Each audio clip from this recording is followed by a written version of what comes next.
Ya, ya kalau jenjang itu riwayat dari asisten ahli sampai ke GB itu tambah riwayat. Nah, nanti akan muncul riwayat yang paling tinggi. Kalau misalnya pendidikan itu yang paling S3 yang paling tinggi, walaupun riwayatnya belakangan melakukan perubahan datanya atau menambah riwayat perubahan data, tetapi akan terbaca. Jangan takut. Jadi jangan tahu misalkan nih, ini sudah lektor kepala nih, ibu sudah lektor kepala. Misalkan ini belum ada nih LK asisten ahli belum ada. Ini saya udah LK Pak, ngapain saya? Nah ini sebetulnya kalau mau nambah asisten ahli dan lektornya ditambah itu nggak apa-apa. Lakukan perubahan data. Perubahan data ini bukan ini ya, tapi menambah riwayat. Nah itu akan namanya portofolio. Jadi mulai asisten ahli, lektor kepala sampai GB itu punya riwayatnya lengkap. Nah itu maksudnya ya. Jadi bukan berubah tapi bisa menambah gitu ya. Oke, ini termasuk apa? Termasuk rigid nih, rigid data karena disetujui oleh kementerian. Oke, lanjut ya. Sambil menunggu sinkronize. Oh, pangkatan ini penempatan, Bapak Ibu bisa melihat ya penempatan terakhir di mana. Nah, TMT-nya akan lihat di sini. Ya. Jadi TMT mulai tugas di perguruan tinggi yang baru. Misalkan ini perguruan tinggi yang baru nih. Nah, ini ternyata baru setahun. Nah, ini kalau serius itu akan melihat ini. Awas hati-hati, walaupun TMTD-nya sudah 10 tahun menjadi dosen, tetapi pada saat Bapak Ibu pindah home base, baru setahun atau baru setengah tahun itu tidak bisa masuk ikut sertifikasi dosen. Ya, intinya itu. Ya. Oke, selanjutnya adalah kualifikasi. Kualifikasi di dalamnya ada apa aja? Kita lihat. Lihat sekali ya. Nah, di sini ada pendidikan formal, diklat. Nah, kita lihat pendidikan formal. Nah, pendidikan formal termasuk rigid data yang harus disetujui oleh kementerian.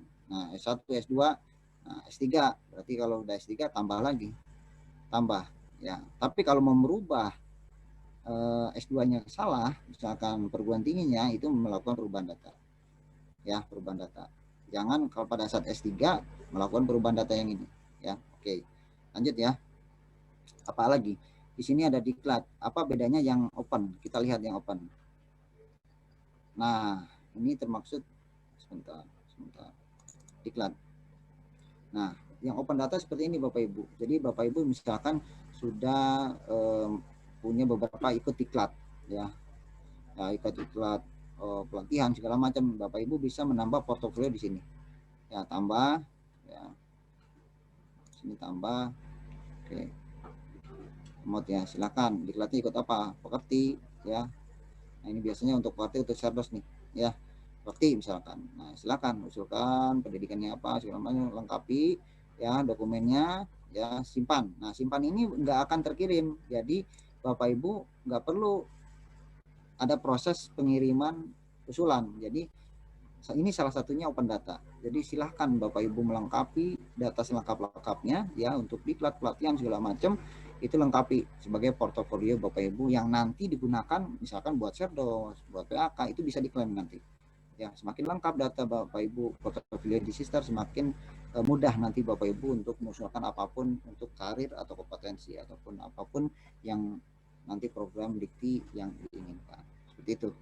Ya, ini kualifikasi banyak ya. Nanti riwayat pekerjaan, riwayat pekerjaan ini baru ya Bapak Ibu informasi sekarang ini kementerian tuh ikut kementerian bahwa dosen itu kan didorong untuk mempunyai pengalaman kerja di industri sebetulnya. Ya, ini kita wadahi ada beberapa riwayat Bapak Ibu misalkan ada beberapa dosen yang bukan hanya sebagai dosen tetap aja di perguruan tinggi tetapi sebagai praktisi atau sebagai tenaga ahli, sebagai konsultan di perusahaan, di instansi manapun itu boleh menambah riwayatnya sebagai itu tadi ya praktisi atau pegawai atau pegawai tidak tetap di perguruan tinggi. Bukan pegawai tetap tetapi jadi dosen di perguruan tinggi ya, awas hati-hati. Ya, jadi ada dua sebetulnya ya, dosen tetap yang menjadi konsultan di perguruan tinggi atau menjadi bekerja di perusahaan, tapi ada praktisi perusahaan atau industri yang bekerja yang mengajar di perguruan tinggi yang dimana yang NDDK itu ya NDDK NUP itu dari praktisi yang mengajar di perguruan tinggi. Tetapi ini untuk dosen tetap yang dimana misalkan dosennya bukan hanya bukan hanya dosen, tetapi dia sebagai peneliti, tim ahli, konsultan, ya magang bisa di sini, di industri itu boleh. Ya ini menjadi riwayat yang menjadi nanti outputnya Mas Menteri ini. Ya sebetulnya akan berapa sih dosen yang tetap itu punya pengalaman industri. Jadi diharapkan sebetulnya kan dosen-dosen itu punya pengalaman industri itu untuk link and match ya terhadap dunia industri, kebutuhan di industri, bahwa pengajaran di perguruan tinggi itu tidak monoton. Ya, tidak itu aja, bahwa kebutuhan di industri sebetulnya ini. Ya, ini diharapkan seperti itu sih. Ya, sebetulnya ada beberapa sih dosen yang punya pengalaman tersebut. Nah, ini bisa kita Bapak Ibu kalau punya pengalaman silakan lengkapi. Ini sertifikat. Ya, di sini ada 2 sertifikat dosen tuh. Ini Serdos ya, sertifikat dosen itu otomatis akan masuk pada saat Bapak Ibu sudah Serdos, ini akan otomatis tidak perlu melakukan perubahan data. Ya, tidak perlu melakukan perubahan data. Ya, silakan. Nah, ini ada yang ini ada yang open data ya. Jadi open data silakan punya sertifikat apapun, BIMTEK ya, pelatihan, silakan lengkapi ya. Nah, banyak ya Bapak Ibu sini. Nah, di sini oke, saya langsung ke pengajaran. Bapak Ibu bisa melihat pengajaran di sini. Pengajaran ini akan sinkronis terhadap feeder dikti ya, PD dikti. Jadi untuk data pengajaran Bapak Ibu dosen tidak bisa menambah di sini di sister. Di sister hanya bisa melihat ya ada berapa nih pengajaran ya, dari ganjil genap tahun berapa. Nah, apabila ini kasus ini, apabila ada salah satu dosen yang masuk kepada laman sister tidak ada pengajarannya, dia bingung, misalkan kok di pengajaran saya kok nggak ada ya semester ganjil ginjal, padahal kan saya sudah ikut genap ganjil tahun ini misalkan.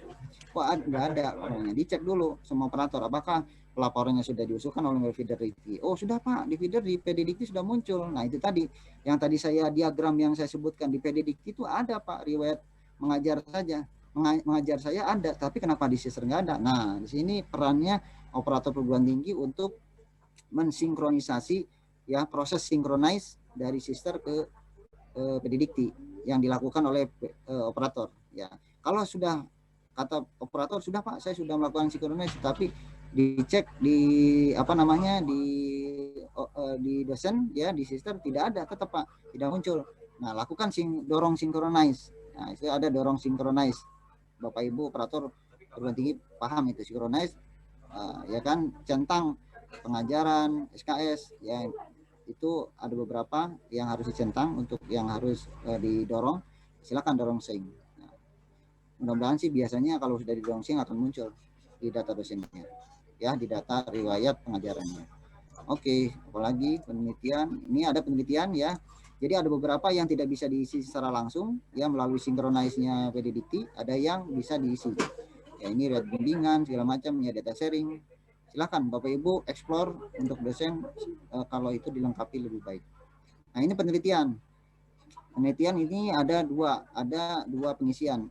Pengisian mandiri dalam arti menambah sendiri. Ada beberapa penelitian yang sudah dilakukan tetapi belum masuk, silakan. Tetapi penelitian juga ya, publikasi karya ilmiah ya khususnya ini ya, itu bisa sinkronis melalui Sinta ya. Apabila dosen-dosen punya akun Sinta itu biasanya bisa sinkronis langsung masuk kepada sister ya. Kalau tidak ada masalah biasanya sister ini mengambil sinkronis secara periodik ya kalau nggak salah. Nah, ini Bapak Ibu bisa menambah data penelitian apa aja nih yang sudah Bapak Ibu lakukan. Nah ini berguna nanti pada saat nanti mengusulkan PAK atau BKD, ini udah tinggal klaim saja nanti ke depan. Nah untuk selanjutnya publikasi karya ilmiah. Nah di sini ada dua, ada ditambah riwayat sendiri atau import dari Sinta ya. Nanti akun Sintanya silakan Bapak Ibu masukkan. Nah import dari Sinta atau terindeks di Sinta ini akan bisa muncul di sini jurnal-jurnal. Jadi tidak perlu ngetik ulang, tapi bisa import dari Sinta yang terindeks oleh Sinta ya. Kalau tidak ada ya tambahkan saja sendiri di sini ya, tambahkan untuk riwayat publikasinya. Nah begitu banyak sekali penunjang ya, silakan Bapak Ibu explore ya kan. Pokoknya ada yang open dan rigid data, di mana yang tadi saya sebutkan ya, yang rigid data itu yang data-data pokok saja yang harus divalidasi oleh perguruan tinggi. Nah selanjutnya ada di sini reward ya, beasiswa, kalau dapat kesejahteraan tunjangan silakan isi kalau emang. Nah ini ada layanan PAK, BKD dan Serdos. Sementara ini yang open ya, yang sudah digunakan shuttle, yaitu adalah sertifikasi dosen. Ya, di mana data eligible data dosennya sudah menggunakan sister bila mana ya, perubahan data dosen melalui sister. Makanya sekarang langsung pengumuman itu D3, tidak lagi D1 D2 kayak dulu. Jadi sudah membaiknya. Ini tandanya sudah baik nih. Sudah enggak divalidasi. Dulu kan D1 D2 itu divalidasi oleh kementerian ya. Oh, ini eligible, ini enggak.